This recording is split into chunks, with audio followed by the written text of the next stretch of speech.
आज आप देखें वो शख्स का नहीं जाता अदालत में, वो छुप के बैठता है, अदालत को फ्लाउट करता है और बड़ी ढिठाई के साथ करता है। और फिर भी जब भी वो अदालत में जाता है उसको थोक के हिसाब से ज़मानत मिलती है, उसको एक एक दर्जन ज़मानत जो है वो with a strike off pen मिलती है। 12-12 मुकदमों में उसको 5 मिनट के अंदर जो है वो मिलती है। तो नवाज शरीफ साहब के साथ इतनी बड़ी ज्यादती हुई थी, उनके मुकदमे झूठे थे, सच्चे नहीं थे।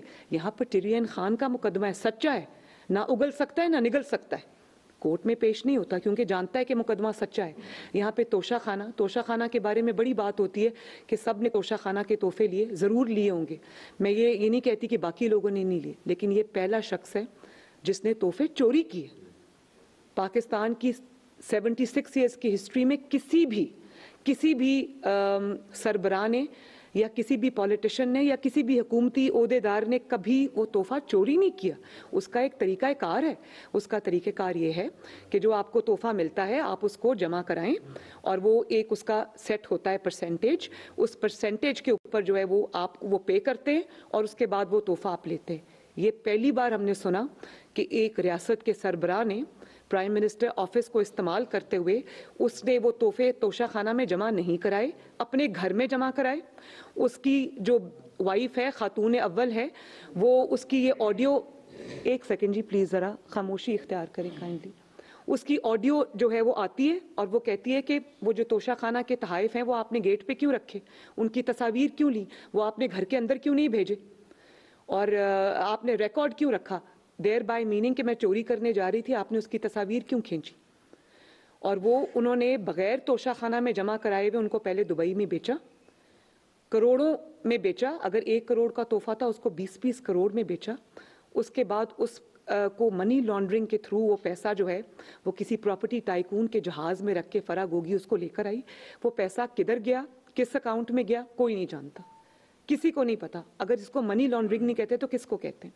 उसके बाद उसको जमा नहीं कराया, उसकी एक छोटी सी परसेंटेज जमा करा दी बेचने के बाद तोशा खाना के अंदर, और उसके बाद भी उसका कोई रिकॉर्ड नहीं था, उसको आपने डिक्लेयर नहीं किया। और जब आपको ये पता चला कि आपके ऊपर ग्रिप टाइटन हो रही है, आपके गले में जो फंदा है वो एहतसाब का डाला जा रहा है या आपकी हुकूमत जा रही है, तो जल्दी जल्दी जो है वो डिक्लेरेशंस वो भी झूठी इन्होंने जमा कराई।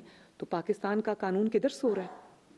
इकामा पर एक आप वज़ीर आज़म को निकाल सकते हैं, ये तो ग्लेयरिंग चीज़ें, इनके ऊपर वो कोर्ट नहीं जाता क्योंकि वो जानता है कि तोशा खाना भी सच्चा है। फॉरेन फंडिंग में जो ECP का डिसीजन आया है, वो डिसीजन में जिस किस्म के ब्लेटेंट और वो इररिफ्यूटेबल एविडेंस है हर पेज के ऊपर, आप लोगों ने पढ़ा होगा, आप लॉयर्स हैं, आप उसको वो रिफ्यूट कर सकता है कोई। और अगर वो केस सच्चा ना होता तो 7 साल ये सांप बनकर उसके ऊपर ना बैठा रहता। 7 साल इसने इस्टेब्लिशमेंट की मदद से और फिर अपनी हुकूमत जो 4 साल रही है उसमें इसने वो केस खुलने नहीं दिया फॉरेन फंडिंग का। उसकी वजह यह कि हाथ रंगे हुए थे, लेकिन कोई अदालत उसका कुछ नहीं बिगाड़ सकी। किसी अदालत में वो पेश होने से इनकारी है, कोई अदालत पूरा अपना जोर लगा के उसको अदालत में पेश नहीं कर सकी। और जब जाता है तो जत्थे लेकर अदालत पे हमलावर हो जाता है।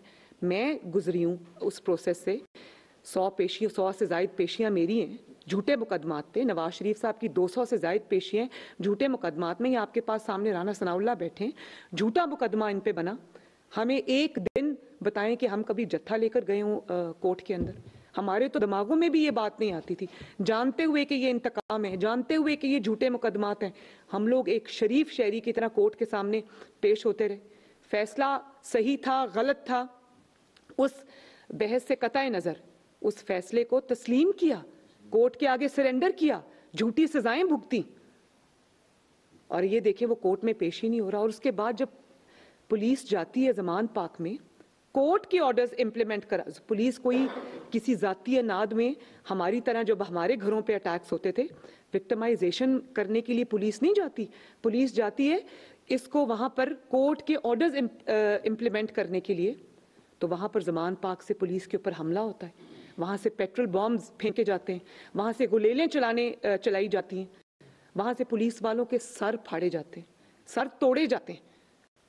उनको वो बेचारे गिरे पड़े थे, पूरी रियासत के ऊपर हमला हुआ वहाँ से सिर्फ इसलिए कि पुलिस वहाँ पर कोर्ट के ऑर्डर्स इम्प्लीमेंट करने गई।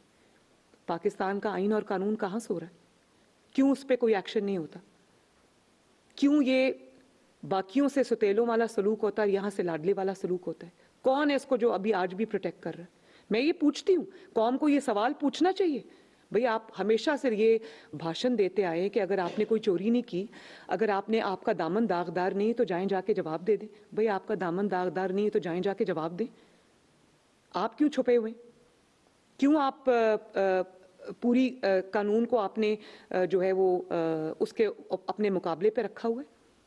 ये सवाल हैं जो करने वाले बनते हैं। इन सवालों को पूछना आपको भी चाहिए। इसमें मुझे आपकी मदद की जरूरत है, क्योंकि आप आइन को समझते हैं, आप कानून को जानते हैं।